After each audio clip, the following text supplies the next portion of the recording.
हूँ मोहम्मद इदरीस अब्बासी और अब मौजूद हूँ लैब्स गौरी कैंपस बाराको में। यहाँ पे मेरे साथ मौजूद हैं इदारे के सरबराह, इदारे के रूह रवां सरदार ज़ुबैर साहब।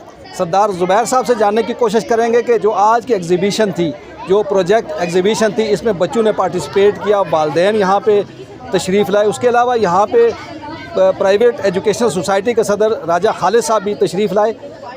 ज़ुबैर साहब, आज के प्रोग्राम के हवाले से क्या कहेंगे आप? बिस्मिल्लाहिर्रहमानिर्रहीम।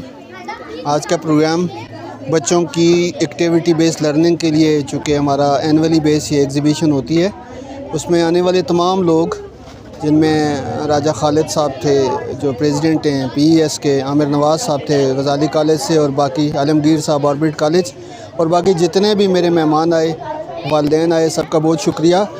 बेसिकली इस एनुअली प्रोजेक्ट में जो हमारे तकरीबन science, mathematics, social studies, English, इस्लामियात, उसके रिगार्डिंग जितने भी टर्म वाइज हमारे चैप्टर पढ़ाए गए, उनके अकॉर्डिंगली जितने भी उनमें प्रोजेक्ट बने, प्रोजेक्ट बेस्ड लर्निंग हुई, तो आज बच्चों ने उन्हें प्रेजेंट किया पेरेंट्स के सामने, गेस्ट के सामने। और मेरे ख़्याल में ये एक अच्छा जो है लर्निंग आउटपुट है जो आप सब लोगों ने देखा। और आज जिस एरा में हम खड़े हैं, जिस दौर में हम खड़े हैं, तो बच्चे मेरे ख़्याल में किताबों और क्लासरूम से निकल के कुछ करना चाहते हैं, कुछ सीखना चाहते हैं, कुछ पढ़ना चाहते हैं। तो ये भी जो आज की जो एग्ज़िबिशन थी, उसी सिलसिले की एक कड़ी थी। और होप सो सभी ने एंजॉय किया होगा। और बच्चों की लर्निंग को एनहेंस करने के लिए ऐसी एक्टिविटीज़ का होना बहुत ज़रूरी है। रस्मी तालीम के साथ साथ एक्स्ट्रा करिकुलर एक्टिविटीज़ और इस तरह की जो एग्ज़िबिशंस हैं, जिस तरह प्रोजेक्ट्स हैं, ये जो एक्टिविटीज़ हैं, इससे बच्चों की जो ख़ाबीदा सलाहियतें हैं वो किस तरह उजागर होती हैं? देखें जी, एक बच्चे ने जब कोई एक आध चैप्टर पढ़ा, उसके मुताबिक उसने उस चैप्टर के जो है वो प्रेजेंटेशन तैयार की, और उस प्रेजेंटेशन के मुताबिक जब उसने लर्निंग की, लर्निंग को अपने अल्फाज में एक से ज़ायद दफ़ा, जितनी भी दफ़ा उनके स्टॉल पे जब कोई बंदा आया, उन्होंने उस चीज़ को एक्सप्रेस किया, तो मेरा ये ख़्याल है कि इस तरीक़ाकार से बच्चों की लर्निंग में इजाफ़ा होता है और ये बच्चों की ग्रूमिंग के लिए अच्छा मतलब रहता है ये सिलसिला।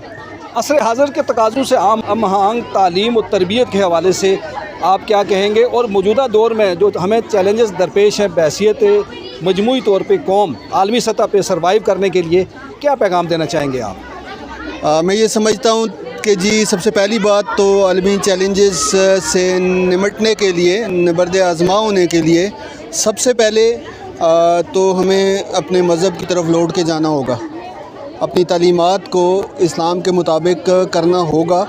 और दूसरी बात कि चूँकि वक्त के साथ साथ चलने के लिए भी दूसरे ममालिक में जो एजुकेशन के मॉडल हैं उन्हें अडॉप्ट करना होगा, जो सक्सेस मॉडल हैं या जिन कौमों की सक्सेस स्टोरीज़ हैं एजुकेशन के फील्ड में, तो उन्हें उनके यानी के साथ चलना होगा, हमने कॉपी करना होगा, एनहेंस करना होगा, इनोवेटिव तरीके से चीज़ें जो है आगे लानी होंगी।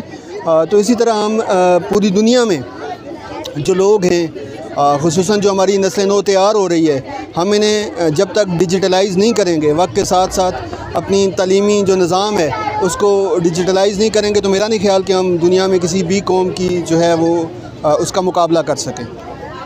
अपनी असास, अपने दीन और अपने मज़हब के साथ पैवस्ता रहते हुए हमने आगे बढ़ना है। दौर हाज़िर के तकाज़ों के मुताबिक अपनी जो तालीमी निज़ाम है उसको डालना है। ये थे मेरे साथ सरदार ज़ुबैर साहब। मैं उम्मीद करता हूँ कि मौजूदा दौर के तकाज़ों को सामने रखते हुए हमारे तालीमी इदारे आगे बढ़ेंगे। बहुत शुक्रिया। अल्लाह ने के बाद।